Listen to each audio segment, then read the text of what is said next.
Karin Slaughter. This book is read by Kathleen Early.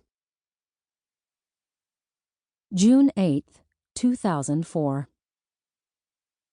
Chapter 1. "Come on now, Miss Charlie." Dexter Black's voice was scratchy over the jailhouse payphone. He was 15 years her senior, but the miss was meant to convey respect for their respective positions. "I told you I'ma take care of your bill as soon as you get me out of this mess." Charlie Quinn rolled her eyes up so far in her head that she felt dizzy. She was standing outside a packed room of Girl Scouts at the YWCA.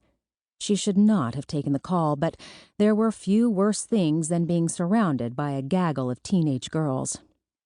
"Dexter, you said the exact same thing the last time I got you out of trouble, and the minute you walked out of rehab, you spent all of your money on lottery tickets." "I could have won, and then I would have paid you out half. Not just what I owe you, Miss Charlie, half." "That's very generous, but half of nothing is nothing." She waited for him to come up with another excuse, but all she heard was the distinct murmur of the North Georgia Men's Detention Center. Bars being rattled, expletives being shouted, grown men crying, guards telling them all to shut the hell up.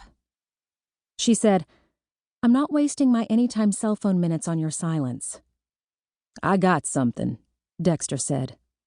"Something gonna get me paid." "I hope it's not anything you wouldn't want the police to find out about on a recorded phone conversation from jail."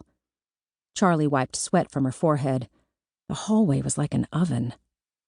"Dexter, you owe me almost $2,000.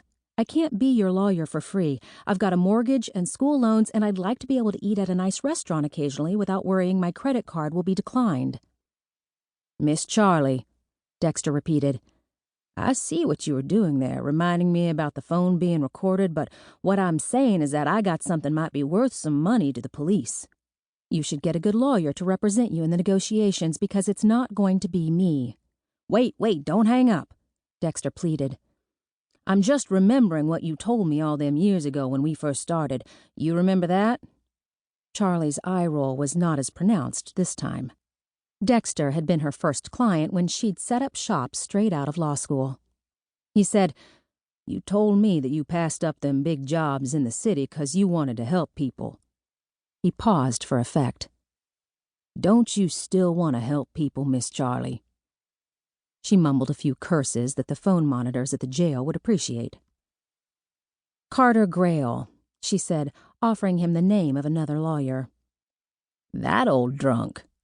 Dexter sounded picky for a man wearing an orange prison jumpsuit. "Miss Charlie, please, can you—" "Don't sign anything that you don't understand." Charlie flipped her phone closed and dropped it into her purse. A group of women in bike shorts walked past. The YWCA mid-morning crowd consisted of retirees and young mothers.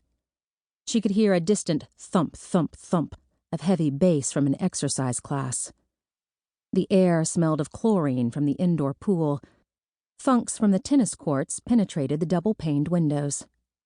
Charlie leaned back against the wall. She replayed Dexter's call in her head. He was in jail again. For meth again.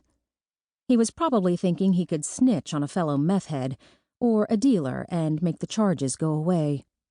If he didn't have a lawyer looking over the deal from the district attorney's office, he would be better off holding his nuts and buying more lottery tickets. She felt bad about his situation, but not as bad as she felt about the prospect of being late on her car payment.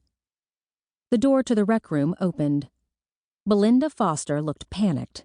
She was 28, the same age as Charlie, but with a toddler at home, a baby on the way, and a husband she talked about as if he was another burdensome child. Taking over Girl Scout Career Day had not been Belinda's stupidest mistake this summer, but it was in the top 3. "Charlie," Belinda tugged at the trefoil scarf around her neck. "If you don't get back in here, I'm going to throw myself off the roof." "You'd only break your neck." Belinda pulled open the door and waited. Charlie nudged around her friend's very pregnant belly. Nothing had changed in the rec room since her ringing cell phone had given her respite from the crowd. All of the oxygen was being sucked up by 20 fresh-faced, giggling Girl Scouts ranging from the ages of 15.